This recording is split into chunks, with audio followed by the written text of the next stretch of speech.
This video is about being gender fluid. And the reason I decided to do this is because I thought it might be helpful for anyone else who sort of feels the same way that I did. I think it might be helpful for you to know that, you don't have to choose between different parts of who you are. It was actually a long time, I think, before I actually came across the term gender fluid. And I'm assuming when I came across it, I didn't know what it meant. I probably had to look it up, I can't remember. But I know that I didn't grow up knowing what that word was. And it was only more recently that I've sort of worked out that, that I felt like I was gender fluid. When I started to read about what it was, when I read about, how it's anyone who feels like they move maybe between genders or even between having a gender and not having a gender.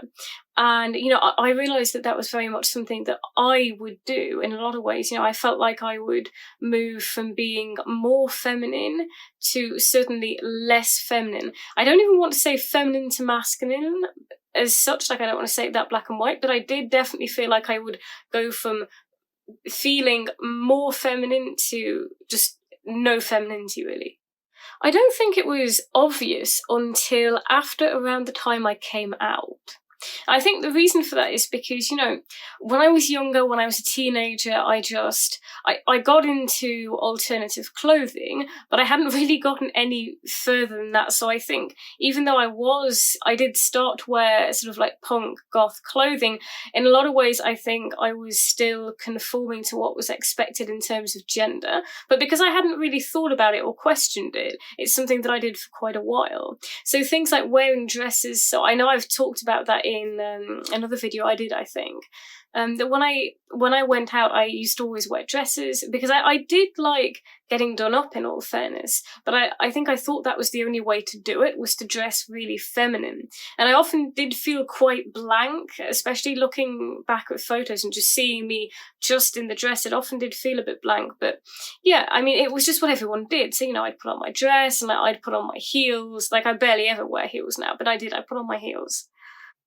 And then when I came out, I started dressing, and I already had started dressing at that point, very androgynous. I was wearing tops with waistcoats, and I was really putting things together and layering things. And I I also cut my hair short. Forgot about that one. I cut my hair really short. I also dyed it blonde. So to be honest, I actually felt more feminine, but in an androgynous way, in a way that I felt much more comfortable with after I cut my hair really short, because I dyed it blonde at the same time. That was probably a little while before I came out, actually, yeah.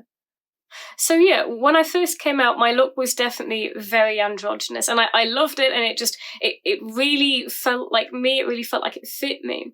But then, several months after that, because I basically, I'm not going to say I swore off dresses, but I definitely didn't wear dresses for a long time.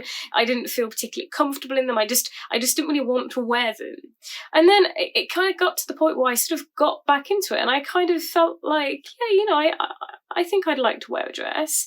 And then when I put the dress on, I've been out of dresses for so long, and I've been dressing so androgynously for so long, that when I did start wearing dresses again, at first it did feel kind of odd. And I wonder how much that has to do with gender stereotyping as well, with the fact that we think that if we're going to wear dresses, we need to look really feminine. And I didn't feel that way, and I didn't look that way. And then when I put on the dress, I guess there was kind of like a very obvious sort of contrast between like the femininity of the dress and then the androgynous of the rest of me, I think. And that was really when I first started to notice that I could kind of swing, that I could kind of go from feeling very androgynous, feeling like, there wasn't really any femininity there at all. I won't say any, maybe a little bit. I mean, I was always still wearing foundation and things like that, but generally speaking, there were times when I just didn't feel feminine.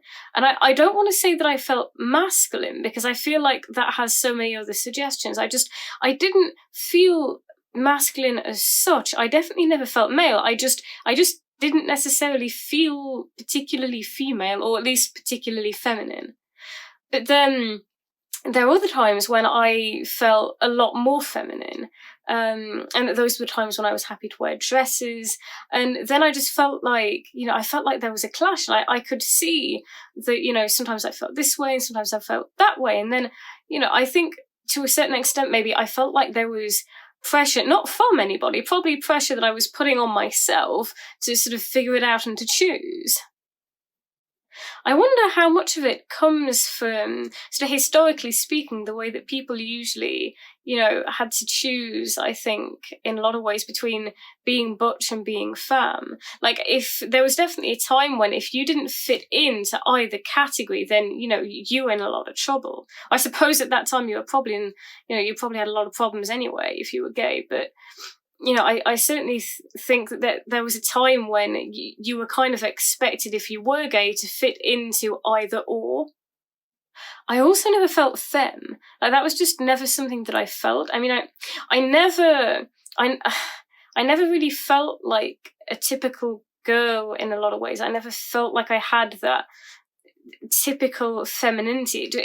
It just never really felt right for me, and instead of wanting my hair neat, I wanted to mess it up.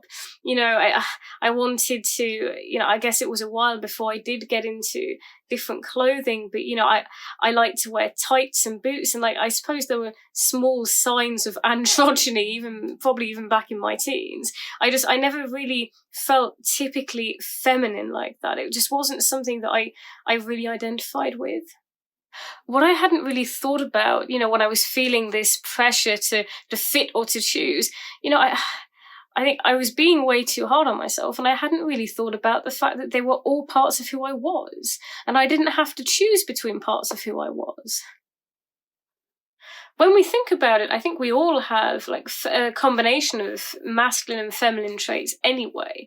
And for some people, they don't fluctuate, they pretty much stay the same all the time. And then for other people, like me and, like a lot of you, they do.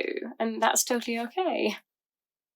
In the same way that our clothing and the way that we express ourselves is going to change, according to our mood and according to how we feel, it's also totally normal and totally okay for, how we express our gender through the way that we present to change as well.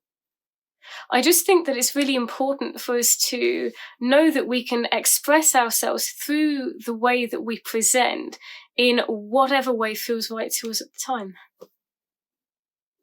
If you liked the video, then I'd love you to leave me a comment, or you can go over to my Instagram, follow me, and leave me a comment on there. I'll leave my Instagram handle down below. And if you want to see more of my videos, then please hit the subscribe button, and I will see you soon.